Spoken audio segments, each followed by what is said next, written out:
श्री राम ज्योतिष India YouTube channel में सभी ज्योतिष प्रेमियों का स्वागत है। आज की कक्षा का विषय प्रसंग है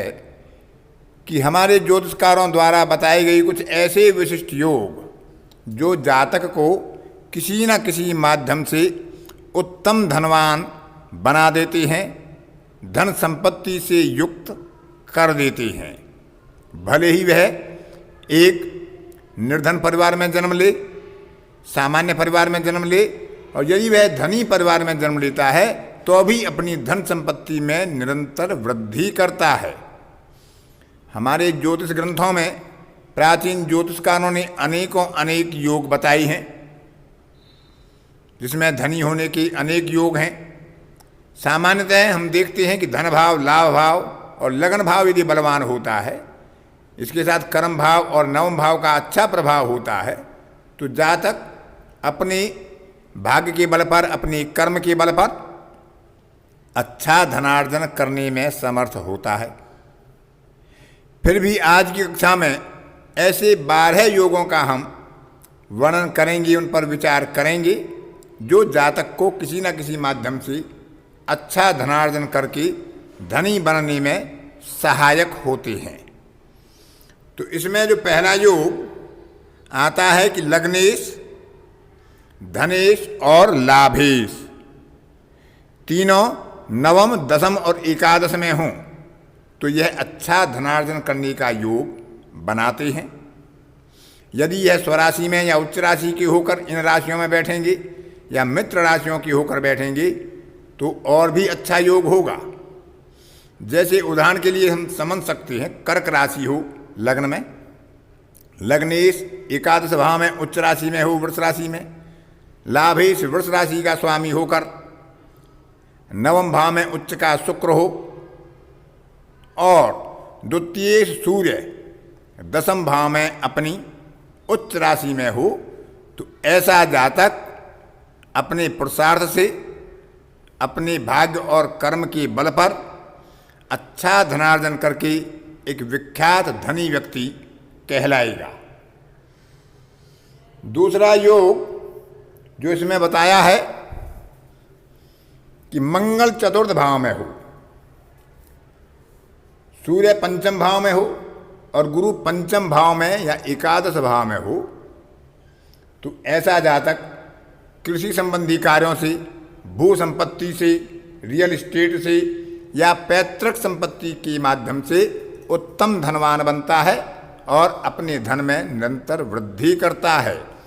इसमें एक बात का ध्यान रखना चाहिए कि ये ग्रह बलवान हों, नीच राशि में और पाप ग्रहों से प्रभावित ना हों, क्योंकि जितने कमजोर होंगे उतना ही योग भी कमजोर होगा। तीसरा योग है कि दशम भाव में या एकादश भाव में सूर्य हो और उसके सामने चतुर्थ भाव में या पंचम भाव में मंगल हो। यानी दशम भाव में सूर्य हो तो मंगल चतुर्थ भाव में हो, एकादश भाव में सूर्य हो तो पंचम भाव में मंगल हो। तो ऐसा जातक यदि प्रशासनिक क्षेत्र में जाता है तो प्रशासनिक सेवाओं के माध्यम से अच्छा धनार्जन करके एक धनवान व्यक्ति बन जाता है, बशर्ते कि उसकी जन्म पत्रिका में दशमेश बलवान हो और उसके प्रशासनिक सेवा में जाने के योग बन रहे हों। तो सूर्य और मंगल का ऐसा योग होने पर वह इन्हीं सेवाओं के माध्यम से एक उत्तम धनी व्यक्ति बन जाता है। अगला योग बताया है कि गुरु पंचमेश हो और दशम भाव में बैठ जाए, उच्च का होकर बैठे, स्वराशि का होकर बैठे या दशम भाव में बैठे, तो ऐसा जातक अपने पुत्र या पुत्री के माध्यम से अच्छा धनवान व्यक्ति बनता है। गुरु यदि उच्च राशि का होगा, स्वराशि का होगा, मित्र राशि का होगा और दशम भाव में होगा तो यह एक अच्छा योग बनेगा और अपनी संतान के माध्यम से ऐसा जातक अच्छा धनाढ्य व्यक्ति बनता है। पांचवा योग है कि शनि, बुध और शुक्र की युति केंद्र में हो, धन भाव में हो, एकादश भाव में हो या त्रिकोण भाव में हो। इनमें कोई ग्रह नीच ना हो, अपनी नीच राशि में ना हो। उच्च राशि में होगा तो अच्छी बात होगी क्योंकि बुध और शुक्र में एक उच्च राशि एक नीच राशि होती है तो वहाँ नीच भंग हो जाएगा, लेकिन कम से कम शनि यहाँ नीच राशि में ना हो, मेष राशि में ना हो। तो ऐसा जातक अपने व्यापार से, अपने व्यवसाय से उन्नति करके, अच्छा धनार्जन करके धनाढ्य व्यक्ति बन जाता है। छठवां योग बनता है कि दसम भाव का स्वामी शुक्र की राशि में हो, वृष में या तुला में, और शुक्र या सप्तम भाव का स्वामी दसम भाव में बैठा हो, तो ऐसा जातक विवाह के बाद, विवाह के माध्यम से या अपने जीवन साथी के माध्यम से अच्छा धनाढ्य व्यक्ति बन जाता है। उसे विवाह के माध्यम से पैतृक संपत्ति अपने जीवन साथी की प्राप्त हो सकती है, अथवा उसका जीवन साथी कोई धनार्जन करने में सफल हो, अर्थात विवाह के बाद ऐसे जातक का भाग्योदय हो जाता है और वह एक धनाढ्य व्यक्ति बन जाता है अपने जीवन साथी के माध्यम से। अगला योग इसमें बनता है कि शनि अर्ध त्रिकोण में हो, अर्ध त्रिकोण का स्वामी हो, और स्वराशि में हो या उच्च राशि में हो, और बुध से उसका कहीं ना कहीं दृष्टि संबंध बन रहा हो, तो ऐसा जातक अकाउंटेंट या लेखाकार आदि कार्य से अच्छा धनार्जन कर धनी व्यक्ति बन जाता है।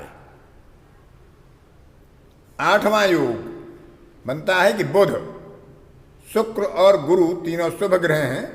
तीनों एक साथ बैठे हों, शुभ स्थान में बैठे हों, इनमें से बृहस्पति नीच राशि में ना हो, क्योंकि शुक्र और बुध यदि एक नीच राशि में होगा तो एक उच्च में होगा, वहाँ नीच भंग हो जाएगा। फिर भी यदि ये शुभ स्थान में बैठेंगे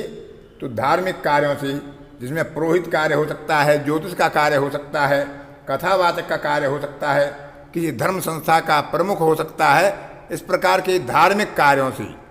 धर्म के कार्यों से वह व्यक्ति अच्छा धनार्जन कर धनाढ्य व्यक्तियों की गणना में आ जाता है। नवां योग है कि गुरु, शुक्र, चंद्रमा और बुध जो चारों शुभ ग्रह हैं, ये केंद्र में या त्रिकोण में हों, पाप ग्रहों की युति में ना हों। सूर्य, राहु, शनि और मंगल जो पाप ग्रह होते हैं, ये तीसरे, छठे और 11वें भाव में हों, यानी त्रिसराय भाव में हों, तो शनि, राहु, बुध और शुक्र जो आसुरी प्रवृत्ति के या आसुरी समूह के ग्रह हैं, उनकी दशाओं में ऐसा जातक उत्तम धनवान बनता है, उत्तम धनाढ्य होता है, अच्छा धनार्जन वह कर पाता है और धनी व्यक्तियों में उसकी गणना होती है। 10वां योग बताया गया है कि सप्तम भाव में मंगल और शनि हो, दोनों का योग सप्तम भाव में हो, और लाभ भाव में कोई ना कोई ग्रह अवश्य बैठा हो, तो ऐसा जातक व्यापार से, व्यवसाय से अच्छा धनार्जन कर अच्छी धन संपत्ति एकत्र करता है और धनाढ्य व्यक्ति बन जाता है। यदि यहाँ पर केतु होगा तो ऐसा जातक विदेशी लोगों से संबंध जोड़कर या विदेशी व्यापार से अच्छा धनार्जन कर लेता है। यदि यहाँ कोई ग्रह उच्च का होगा, स्वराशि का होगा, तो वह धनार्जन की स्थिति और भी उत्तम हो जाएगी यदि लाभ भाव में कोई उच्च का ग्रह होगा या स्वराशि का ग्रह होगा। 11वां योग बनता है कि पंचम भाव और अष्टम भाव दोनों में शुभ ग्रह हों या इन दोनों में किसी एक का स्वामी उच्च राशि में हो, और लाभ भाव में मंगल, शनि या राहु विराजमान हों,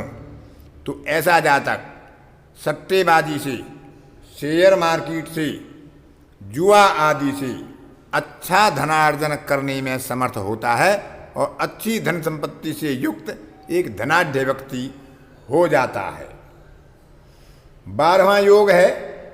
कि चंद्रमा उपचय भाव में बैठा हो, 3, 6, 10 और 11 में बलवान स्थिति में हो, स्वराशि का हो, मित्र राशि का हो या उच्च राशि का हो, और गुरु केंद्र में हो, चंद्रमा से गुरु केंद्र में होकर गज केसरी योग बना रहा हो, और गुरु की स्थिति भी अनुकूल हो, स्वराशि, मित्र राशि या उच्च राशि में हो, तो ऐसा जातक स्वयं अपने पुरुषार्थ से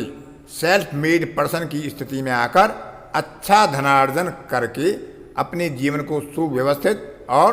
धनी व्यक्तियों में अपनी गणना कराने में समर्थ होता है। तो आज की कक्षा में ये 12 विशिष्ट योग बताई। यदि किसी की जन्म पत्रिका में ऐसे योग होते हैं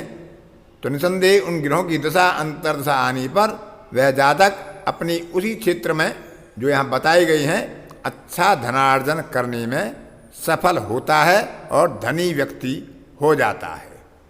आज की कक्षा में इतना ही। अन्य किसी कक्षा में फिर किसी नए विषय के साथ आपसे मुलाकात होगी। तब तक के लिए अपनी वाणी को विराम देता हूँ। धन्यवाद।